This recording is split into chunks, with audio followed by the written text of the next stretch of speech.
Greg Jennings. So, Greg, it makes a lot of sense to have you here for this discussion. Does it? Yes. I'm curious what you think. How will it work with Aaron and his new coach? As I quote from Aaron Rodgers, change is tough at first, but it usually works out for the best. Change is going to be tough for Matt LaFleur.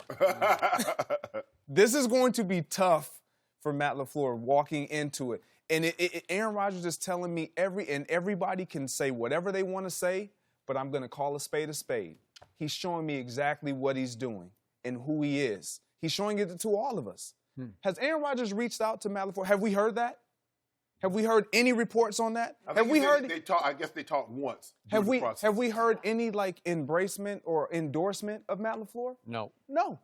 At the NFL honors, did we hear any conversation come out of Aaron Rodgers' mouth concerning his new head coach? No. What should we expect? He's making Matt LaFleur sweat. This is a sense of entitlement. This is who he is right out the door. You know what?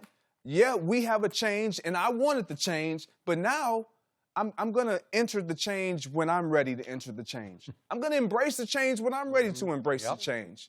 It's going to be on my terms, basically what he's showing us. He hasn't said it. I'm not going to put those words in his mouth, but that's what he's showing us. I watched Zach Taylor get hired by the Cincinnati Bengals. Yeah.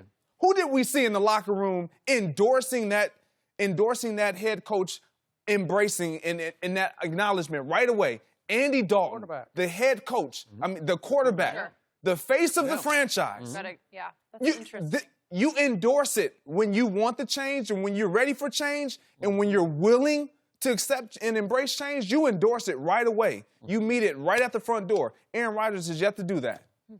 Why? Does he really want change? Does he really want to be coached hard? I believe Aaron Rodgers wants to be great. I believe he is great.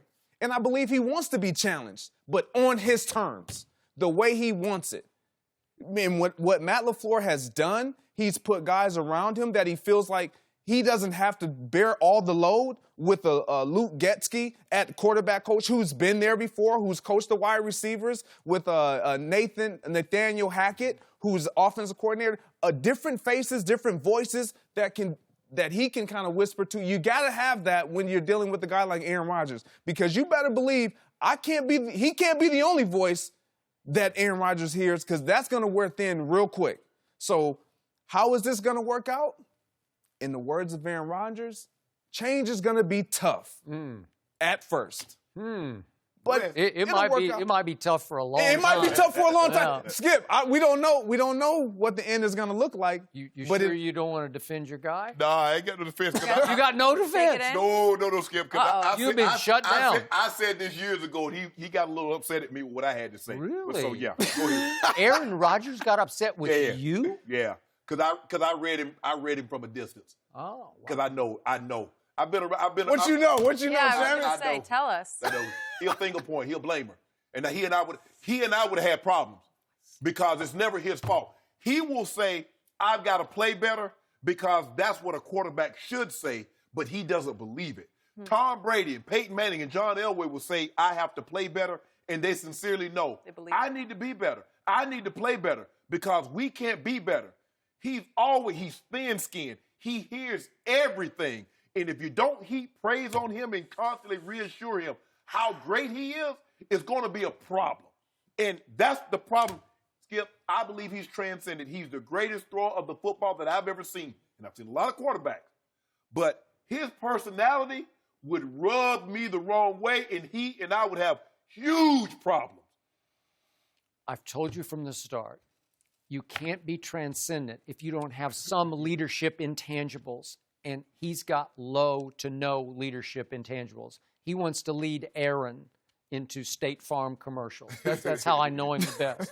And I've said all these things from the start, and now I read them. What was in this piece in, was this Wall Street Journal? Forbes. It was in Forbes.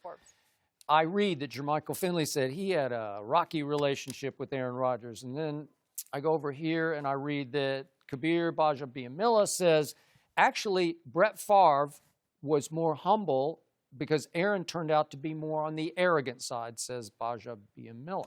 Okay, and then I get to Jeff Janis saying what I've talked to this man about from the start, and this man caught a whole bunch of balls from Aaron Rodgers, so he knows what of he speaks. Jeff Janis says that basically Aaron destroyed his confidence with his finger pointing in practice and sometimes in games, to where he started doubting himself and to where he was just a mess. He just said, he said positive reinforcement would have worked with me a lot better than negative. Yeah. Right? Well, Skip, you see it. Okay. I mean, he threw an incomplete pass, and he's talking about, no, you threw it in the dirt. Okay?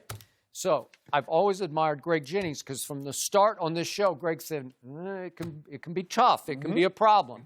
But you rose above it because you were highly successful with him. But I'm sure there were days when you were saying, man, this is wearing me out, right? Of course. Practices, right? Absolutely. Like, I don't know how much more of this I can take. But you were so talented that you just said, I'm better than this. I can rise above this. And you caught the throw of throws in the one Super Bowl Aaron Rodgers played in that broke the game open with the big post-route touchdown, right? So in the end, this is all that I thought he was from the beginning. And again, you can throw it all you want. Is Aaron Rodgers immensely more talented and gifted than Tom Brady? Sure he is. Yeah. But Tom Brady keeps taking these spare parts and saying, I love you, man. Let's throw in the offseason, man. Let's get this right. And he takes little Julian. Julian moved to L.A. his rookie year and moved in the offseason and just hung out, throwing with Tom Brady. You know what, Skip? Yeah. Aaron Rodgers is way more talented than Tom Brady. Yeah. But he's way less likable than Tom Brady. Okay. Because you know why? Guys want to play with Tom. Because you know what? He will accept responsibility. He will. If I play bad, my fault. I threw that one in the dirt, my fault. Yep. Not, you should have shortened that route. No, hold on, wait a minute. The route calls for me to go to 8 to 10. I went 8 to 10. Don't tell me I should have gone to 6 yards when you threw the ball in the dirt. Accept some responsibility. Right. That's why, Skip, So I said this. One of the greatest things that happened to me is that I played with John. And even if I ran the wrong route, he never showed me up in public. He would get me behind closed doors and says, this is what I need you to do, and this is how I need you to do it. he also positively reinforced Yes! you. He said, you can be great. Yes! And it was, and I knew there were times that, he messed up. I would say, my fault, John.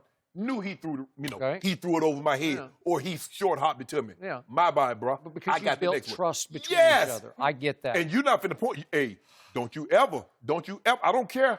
Don't you show me up in public, because you're not going to like my response. So here comes Matt LaFleur, having played quarterback at Saginaw Valley State. He's been 2 years a coordinator in the National Football League, 1 under Sean McVay. That doesn't count, because Sean McVay is the offensive. Western Michigan guy. Western Michigan for a while. Treat my guy right, A-Rod. Then last year he coordinated Tennessee, which finished 27th in scoring. Really? And Aaron's going to say, wow, great to have you. Well, we're